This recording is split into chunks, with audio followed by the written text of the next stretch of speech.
A decade I toiled on my father's retail empire, 70-hour weeks, zero vacations. He dismissed me. Your brother does it better. Penniless, I sought to close my childhood savings. It held just $200 from 2005. The teller's face whitened. Sir, an automatic stock purchase plan from 20 years ago is linked to this account. She printed the statement. What I saw made my knees buckle, but the stock firm's name made me realize my parents knew a secret I didn't. What if everything you believed about your family was a lie? What if the people you bled for, the people you sacrificed everything for, suddenly turned around and told you, you're done? Because that's exactly what happened to me. I thought it was the end of my world, but it was actually just the beginning of a shocking discovery that changed everything. My name's Sean, and for 33 years, I was the reliable one. The oldest son. The kid who learned inventory before algebra. I practically grew up in the dusty back rooms of my dad's retail chain, surrounded by flapping price tags and the hum of ancient fluorescents. I became a financial analyst because, honestly, spreadsheets made more sense than my family ever did. Numbers, at least, don't move the goalposts in the middle of the game. It was 7:04 a.m. on a Tuesday, in store number 1, the flagship. My coffee sat cold on a stack of invoices. We were in the middle of an end-of-quarter push. Payroll was tight. Vendors were cranky. I'd probably slept 3 hours, tops. Then, the bell above the door jingled. Dad walked in, his coat still on like he wasn't staying. And right behind him was my brother, Liam, with that particular grin he saves for when a ball is rolling downhill and I'm at the bottom. Morning, I said, trying to sound normal. I've updated the cash flow. We really need to delay the flooring project a month. Dad didn't even glance at the report. He just looked at my shirt, like it personally offended him. You always have a reason to stop things, he grumbled. I have reasons, I replied, trying to keep my voice even, reasons grounded in math. He waved his hand dismissively towards Liam. Your brother gets it done. You drag. You nitpick. You make people nervous. I felt my jaw tighten. A cold anger started to simmer. I keep us inside the bank covenants. Nervous is better than bankrupt, Dad.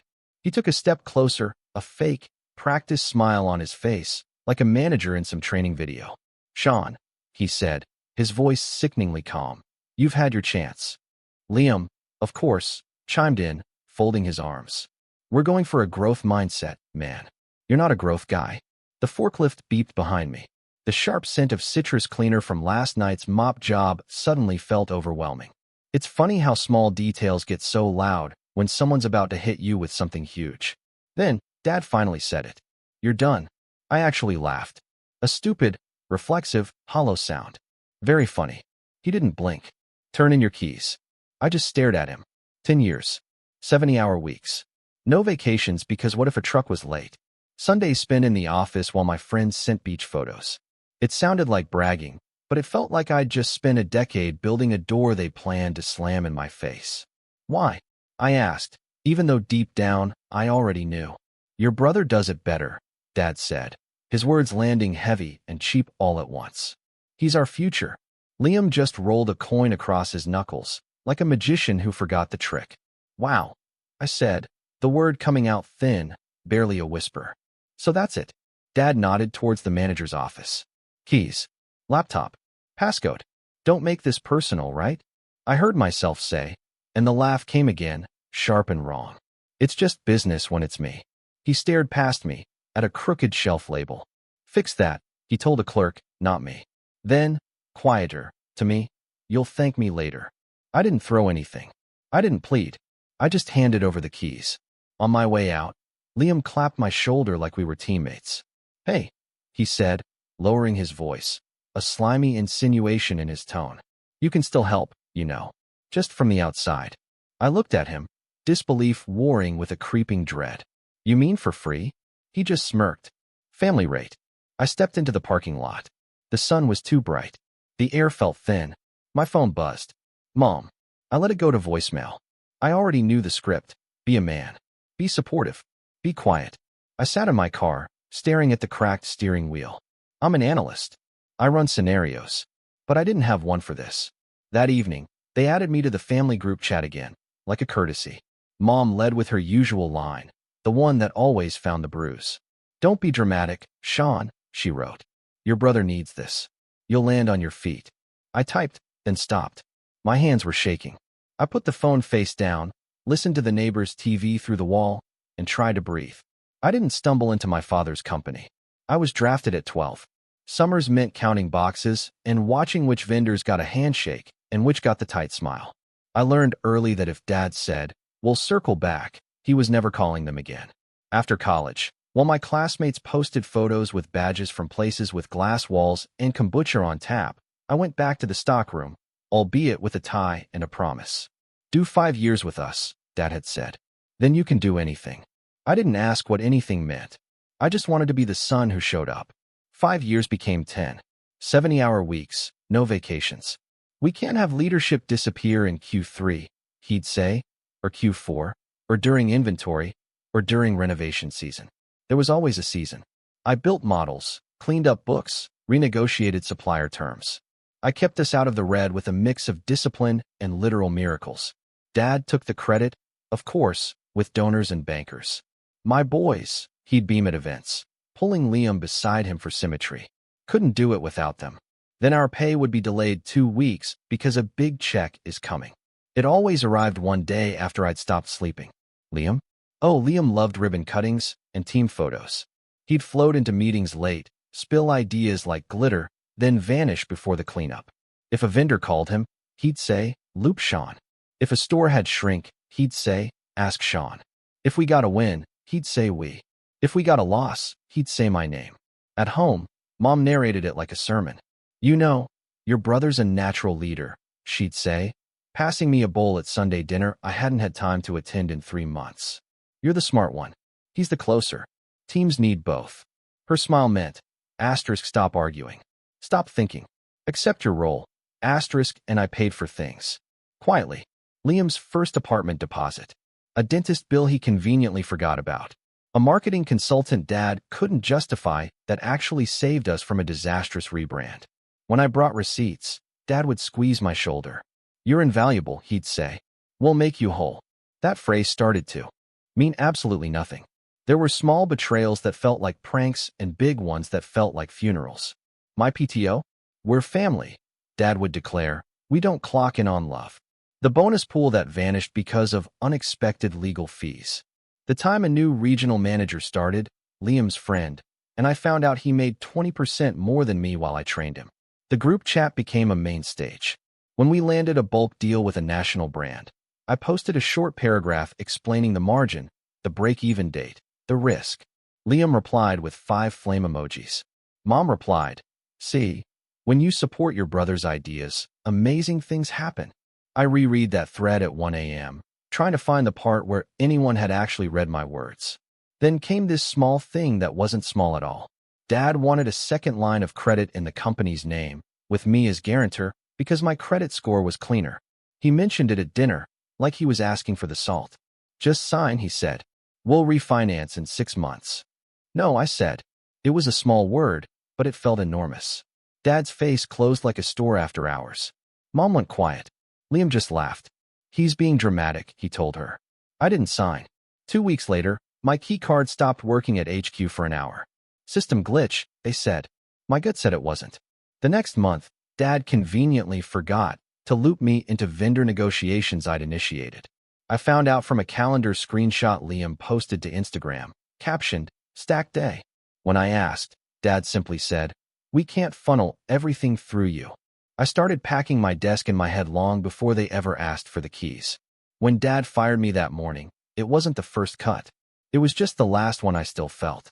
I spent the next 48 hours in a weird fog, where you move, but your brain is on delay. I updated my resume. I canceled auto-pay on my donation to the Employee Relief Fund, because suddenly, I was the employee in need of relief. I counted the money in my checking account 3 times. It didn't change. Rent was due in 9 days. Severance? "We don't do formal severance," Mom texted. "Your family." Liam sent a thumbs-up emoji, like a toddler handing me a Band-Aid for a broken arm.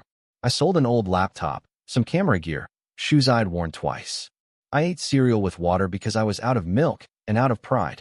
I didn't call friends, because I was tired of explaining my family like a puzzle with missing pieces. Mom called on the 3rd night. "Your father is hurt," she said. He needed you to be mature about this. Liam is stepping up in a way we've never seen because he has me out of the way. I countered, the sarcasm dripping. She exhaled hard. You're making it ugly. It was ugly when you asked me to co-sign debt, Mom. I said, my voice rising. Don't weaponize family. She snapped and hung up. The next morning, I did the thing I swore I wouldn't do. I drove to the bank where I'd opened my first savings account as a kid. It had $200 when I was 13, money from mowing lawns and sweeping warehouses. I'd kept it open out of nostalgia and, honestly, laziness. Maybe there was $212 now. Maybe I could close it, add it to the pile, buy myself some time. I took a number.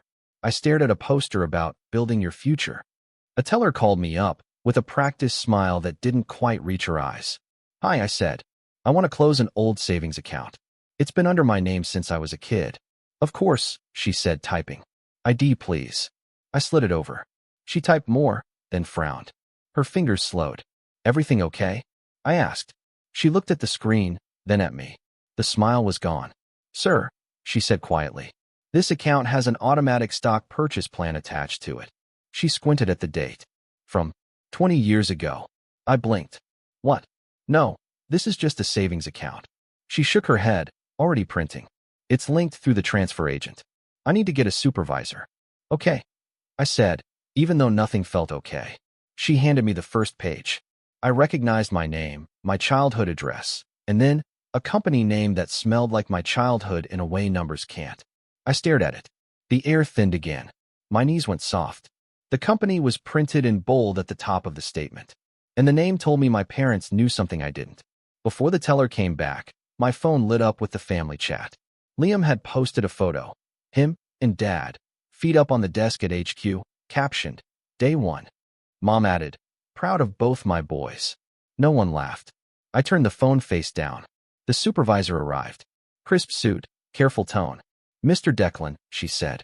It seems that in 2005, an automatic dividend reinvestment plan was initiated from your savings to a registered transfer agent. It's a direct stock purchase plan. It's been reinvesting quarterly since then. I swallowed. Who set that up? It lists a custodian, your mother, until you turned 18. After that, the plan remained in your name. I stared at the company name again, Harbor and Hearth Brands. H&H.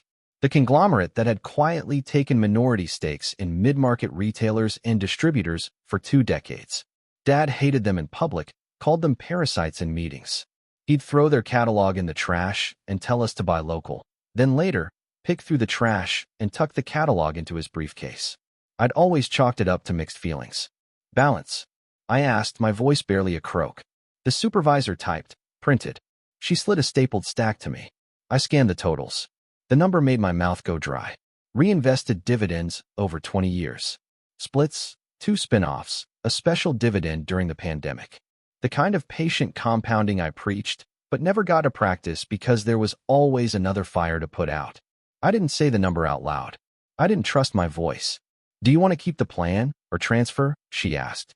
Keep, I said too quickly. Please, keep everything as is. And I'd like to set up online access. Of course. I stepped outside, clutching a folder that felt heavier than paper. On the sidewalk, I sat down and put my head between my knees. I should have felt relief.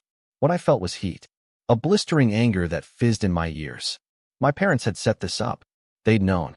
They watched me hand over bonus after bonus, fixing holes in the company, while they watched this grow in silence.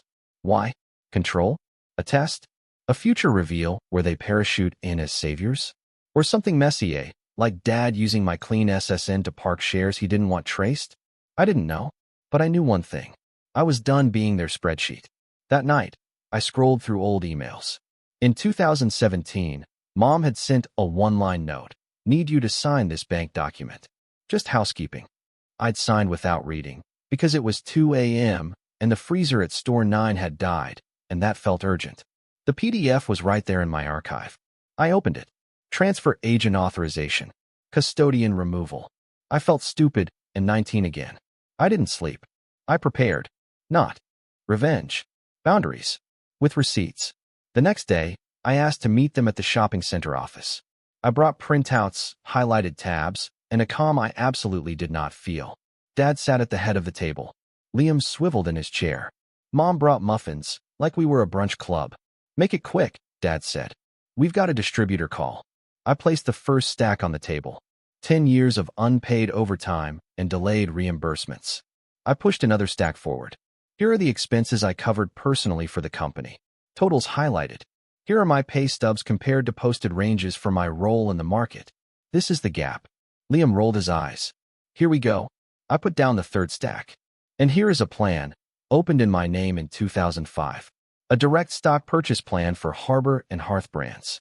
Custodian, Mom. Transferred to me at 18. I looked at them, my gaze steady. You knew? Dad didn't blink. Mom didn't breathe. Liam laughed, too loudly, and stopped when no one joined him. Mom recovered first. That was a gift, she said quickly.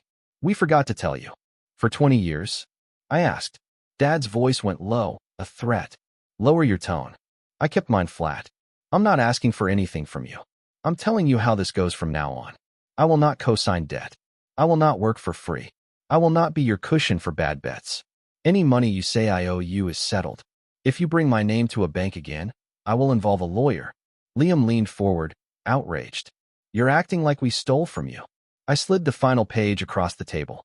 It was a screenshot of the family chat comments over the last 2 years where they'd asked me to help the family and called me ungrateful when I asked for repayment plans, facts, dates, their own words. Mom's voice sharpened. You're turning on us after everything we did for you. You worked me for 10 years, I said. I did it because I believed in us. You fired me because it was convenient. That belief is over. Dad stood. Get out. I stood too, gladly. He pointed at the folder in my hand. Leave that. It's company property. I held his eyes. It's mine. Outside, my hands shook again, but for a different reason. A line had been crossed, and this time, I wasn't the one who'd be dragged back over it. The fallout started within hours, like a storm. The family chat lit up. Mom led with it. Sean is confused. He's been under stress. We will forgive him when he apologizes. Relatives chimed in with their favorite chorus lines. Family is hard. Businesses are stressful. Your father has a lot on his plate. I didn't answer. I turned notifications off and opened a new thread with myself called Receipts. Every time I wanted to reply, I dumped the paragraph there instead. It was cleaner that way. It kept me from writing something that would feel good for 30 seconds and hurt for 30 months. Then came the private messages. Dad, bankers are calling me about a covenant waiver. You'll fix the deck. You always did. Me? I don't work for the company. Dad, stop being petty. Liam, bro, we can still be cool. Think advisory. Retainer. Not a lot, but something. Optics. Me? No, Mom. You are breaking your father's heart. Me? He fired me. Mom, you forced his hand. Me? By asking not to co-sign debt. Scene. No reply. I took meetings. It turns out, if you spend a decade keeping a leaky boat afloat, recruiters notice when you finally jump ship. I dialed into calls from my kitchen table with a thrift store lamp and the good shirt I hadn't given to Liam for a pitch vibe. I spoke plainly. I like fixing messy operations with bad data. People nodded. I started therapy. First session, I told her. I think I'm addicted to being useful because it was the only way to be loved. My therapist didn't flinch. She said, let's make usefulness a choice instead of a contract you never signed. I wrote that down and underlined it twice. The Harbor and Hearth plan became a second job for a month. Not spending it, but understanding it. I set up alerts. I separated accounts. I made a binder with tabs, spin-off A, spin-off B, dividend history, cost basis, tax. I built my own rules. No sudden moves. No Instagram boats. No announcing numbers to anyone who didn't need them. I made one purchase, a heavy lock for my front door, because sleep only comes when your body believes you're safe. That's when the second wave hit.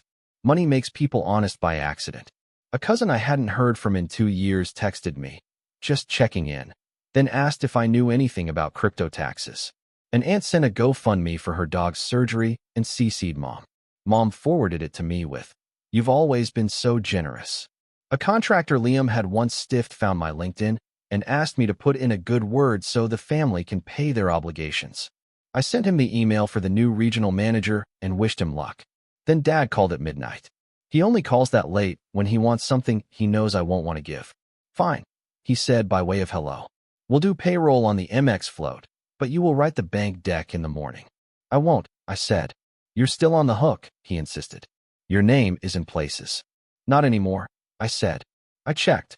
Silence. Then, you think you're better than us because you have a nest egg? I let the words hang. No, I think I finally have oxygen. You owe your family, he said, his voice hard. I owe myself a life, I said. And for the first time, I truly meant it. The next day, a former assistant manager from Store 3 messaged me. Sorry to bother you, she wrote. They cut my hours when I had a doctor's note. You were the only one who enforced policy. Thank you. I stared at that line for a long time. It felt like a blessing I didn't know I needed. Bad news traveled faster at HQ. A vendor paused shipments until invoices got current. Liam called me 6 times in a row. I didn't answer. He left a voicemail that slid from charm to threat in under a minute. We're family, man. Be a goldfish and forget. Don't make me make this uglier. In therapy, I practiced new sentences with my mouth until they felt real.